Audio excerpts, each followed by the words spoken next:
नमस्कार दोस्तों, स्वागत है आपका यूट्यूब चैनल 99.com पर। तो दोस्तों, आप लोग जानकर सबसे ज़्यादा हैरान होंगे, सऊदी अरेबिया जो पूरे अरब वर्ल्ड का सबसे बड़ा अमीर और सबसे ज़्यादा ताकतवर देश है, वो भारत का चौथा सबसे बड़ा व्यापारिक साझेदार भी है। सबसे ज़्यादा व्यापार हम अमेरिका के साथ करते हैं, दूसरे नंबर पर चीन, तीसरे नंबर पर संयुक्त अरब अमीरात और चौथे नंबर पर है सऊदी अरब।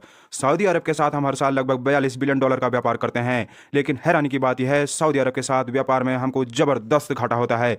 हम सऊदी अरब से हर साल $34 बिलियन का सामान खरीदते हैं, इसके बदले में मात्र $8 बिलियन का सामान सऊदी अरेबिया को बेचते हैं। यानी कि व्यापार में हमको $26 बिलियन का हर साल नुकसान उठाना पड़ता है। $26 बिलियन बहुत बड़ी रकम होती है। हमारे पड़ोसी देश पाकिस्तान का टोटल व्यापार ही पूरी दुनिया के साथ $26 बिलियन का होता है।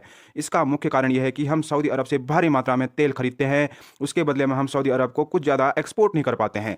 लेकिन अब बहुत जल्द ये सब बदलने जा रहा है। इससे खुद सऊदी अरेबिया ही बदलेगा, क्योंकि सऊदी अरेबिया ही भारत की शरण में आया है और भारत से डिमांड करी है कि कृपा करके हमारे देश में दवाइयों का एक्सपोर्ट करिए। इतना ही नहीं, सऊदी अरेबिया ने इंडियन ड्रग मैन्युफैक्चरर एसोसिएशन को करीबन 300 से भी ज़्यादा ड्रग्स की यानी दवाइयों की लिस्ट सौंपी है और लाइफ सेविंग दवाइयों के एक्सपोर्ट के लिए बोला है। भारतीय कंपनियों को जल्द से जल्द दवाई भेजने को कहा गया है। इतना ही नहीं, सऊदी अरब ने भारत से कहा है, आप दुनिया के सबसे बड़े दवाई निर्माता देश हैं और आपको वर्ल्ड फार्मेसी का दर्जा प्राप्त है, इसलिए आप हमारे देश में बड़े लेवल का ड्रग एक्सपोर्ट करना शुरू कीजिए। लेकिन भारत अभी बहुत सुस्त रफ्तार से काम कर रहा है।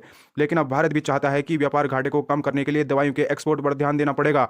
कोरोना के बाद से ही दुनिया भर के तमाम देश भारत से दवाइयां खरीदना चाहते हैं। आज से 5-6 साल पहले भी भारत दवाइयों का एक्सपोर्ट कर सकता था, लेकिन भारत के सामने मुसीबत यह थी कि कोरोना काल से पहले यानी 2019 से पहले भारतीय दवाइयों की कोई भी देश पसंद नहीं करता था। कुछ देशों ने तो भारतीय दवाइयों को अपने देश में बैन भी करके रखा था। इसका मुख्य कारण यह था कि जो दवाइयां विदेशों में महंगे रेट पर बन और बिक रही हैं, भारतीय कंपनियां उसको कुछ बहुत ही सस्ते दामों पर बनाकर बेचती थी। इतना सस्ता होना ही भारतीय दवाइयों के लिए एक अभिशाप होता चला गया। विदेशों में अगर आप ₹1 की चीज़ को 500 में बेचोगे तो लोग उसको खरीद लेंगे, लेकिन भारत में आप ऐसा नहीं कर सकते, क्योंकि लोगों की इनकम इतनी ज़्यादा नहीं है और सरकार ने दवाइयों के दामों पर लगाम लगा के रखी है।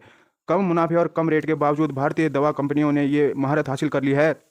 चाहे रेट कम हो, लेकिन दवाई की गुणवत्ता और दवा की कंपनी कम क्वांटिटी में कोई कमी नहीं आने दी जाएगी। इस बात को अब दुनिया समझ चुकी है, इसलिए भारत दुनिया का फार्मेसी का हब बन चुका है।